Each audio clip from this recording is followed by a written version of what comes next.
İnsanlar nəyəsə nail olmaq istəyirlər, çünki nədənsə qaçırlar. From. Amma insan şuurlu nəyəsə yanaşanda ona doğru gedir, nədənsə qaçmır. Onda onun o məqsədə nail olması daha şanslıdır, daha yüksəkdir və daha sağlamdır. İnsan özünü yandırmır. İnsan yana-yana getmir o məqsədə doğru. Kiminsə acığına, özünə sübut eləmək üçün, kiməsə sübut eləmək üçün, hansısa ağrıdan qaçmaq üçün, hansısa depressiyanı unutmaq üçün, müxtəlif, yəni sadalamaq çox olar. Sevgi ilə getdiyi üçün çatır ora, hə?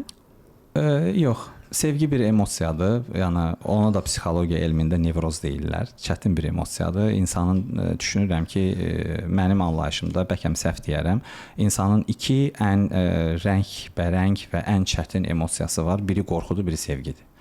Və hər ikisi qapını döymədən gəlir insanın həyatına. Yəni sən dəxli yoxdur, sən kimsən, nə ilə məşğul olursan, onlar həyatına gələndə onlar soruşmurlar sən məşğulsan, yoxsa yox. Onlar səni götürüb saçından aparırlar.